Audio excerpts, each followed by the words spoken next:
So at this Yeah, at we're this good. point in time, at this spring season's almost done. That's right.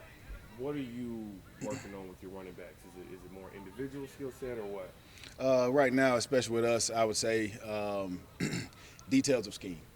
I think everybody knows for the most part what to do.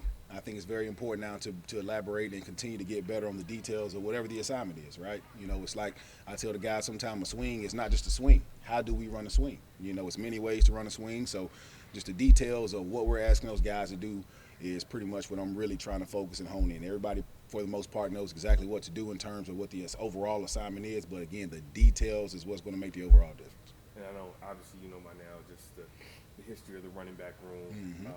at Memphis and what Mm-hmm. the fans expect to see. When you talk about what you're trying to do with this room, where do you think the improvement still needs to happen to be ready for the season?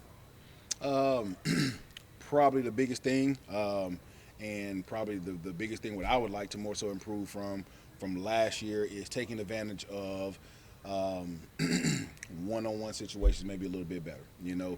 It doesn't happen a lot when a running back is one-on-one, especially in space. You know, um, there aren't a lot of plays that are perfectly blocked up. It's hard to perfectly block a defense up to where the ball's either going to be on nobody or one-on-one with a safety and a bunch of space.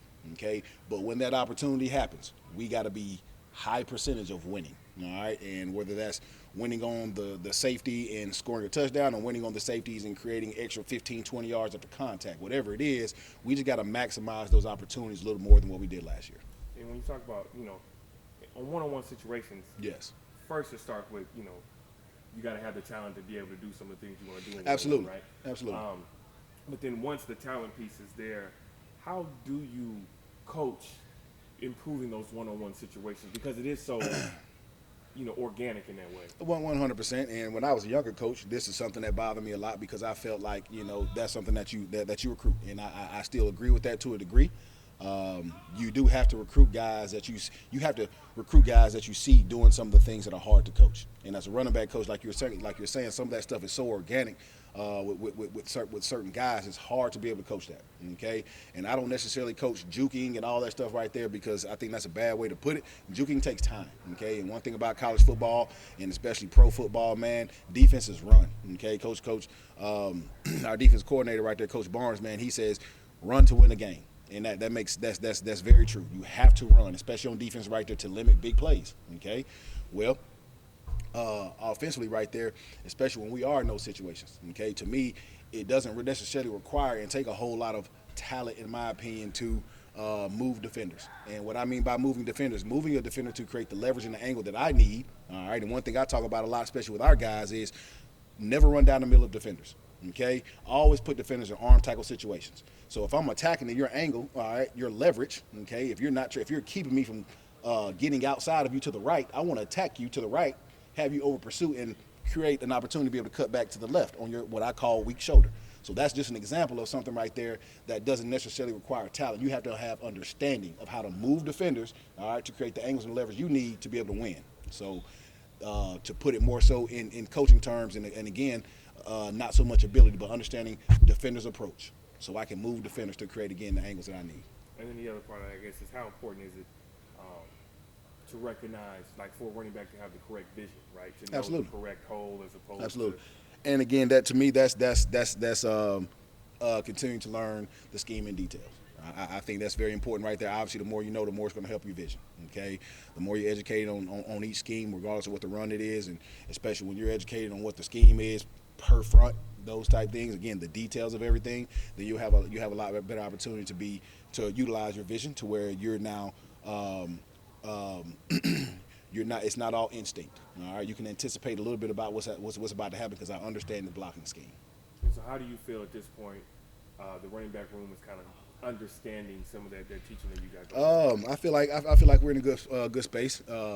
Duck obviously second year in the program. That's big. Anytime you can have some Anytime you can have some carryover, obviously in the room right there helps because those guys. And I thought Duck finished on a good note last year. Now we're continuing to build on that. You know what I mean? I thought he did some really good things last year throughout the season, and now he's in year 2 of this offense. That is going to benefit him. Okay, he was already a player that's played a lot of football, had the experience, but again, just learning our offense. Offenses are obviously different everywhere you go. So the biggest thing, learning our offense. Year 2 now in it. Expecting him to remain consistent and be a better player than what he was last year. And how do you feel about the just the variety of skill set in terms of having a back you want to go to on a third and short versus a back that you may use in the passing game, just kind of having that flexibility? Well, the biggest thing, man, what all those guys got to do is we have to be able to do it all. Obviously, I understand what you're saying in terms of situational play, making sure you got the best guy for that situation in the game. But one thing those guys understand, all right, we have to be able to do everything. Okay, if we got to put together a game plan based on who we're going to have do what, all right, that's going to create tendencies. So these guys got to be able to, one, execute and do everything. But obviously, we're going to have some guys in some situations, just first thing that comes to my mind right now, Brandon Thomas was a really good goal line back last year. You know what I mean? And it's going to be hard to replace him if he's healthy and he's, running hard, doing all the things he's doing. He was really good in goal line situations, So that's kind of an example right there. But at the same time, there's several other guys that can do it as well. Duck was really good in terms of percentages and how he was in goal line situations as well as a couple of those other guys. So. And then one thing that may not necessarily get talked about a lot from a fan perspective is just the importance for a back to be able to block. Absolutely. How much of that is being, where do you feel your running back room is in terms of that?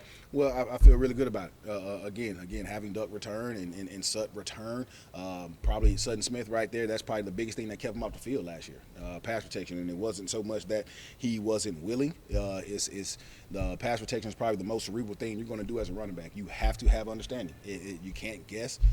Guess and get you beat and get us killed. So you got to really have understanding of what's going on. Last year, he struggled really understanding pass protection, okay, especially six-man pro there. So I think right now, especially where he's at, his eyes are so much better, okay. And like I say, it was never a question of whether or not is he willing. It was always a question, does he understand and is he able to process all of this that's about to happen fast enough to be able to put himself in position to make the block. So, and I think he's improved so much. And we actually had a conversation about that the other day. I think that's where he's grown the most.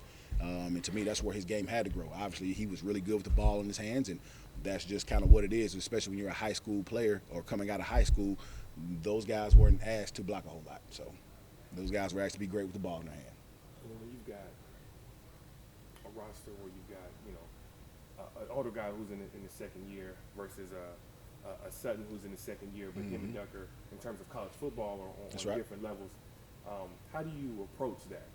Well, it's obviously not an easy thing, but to necessarily approach. But the biggest thing is competition. Everybody in that room understands they're in competition. Even Blake Watson. Blake Watson has come in and he's added value to that room. Blake Watson is a really good football player. He has more yards than anybody else in that room in terms of playing college football. And he's done it versus some really good talent. So, the best thing I like about that room is competitive, and that's what I want. Because I think a competitive room right there, to me, keeps the bar high. All right, those guys understand what the standard's going to be, and the best thing about it, all those guys want to be the guy. So, if you're wanting to be the guy, you got to come out every day and earn it. So that's the best thing about that room right there, and that's the best thing about my approach, especially how my approach in that room. Okay, you guys want to be the guy. All right, you have to come out here and you got to earn it every day, and that's the best thing about my situation with that room. I got guys that want to be the guy, and I got guys that are capable of being the guy. So it's all about putting it on tape right there, competing and being the best every day.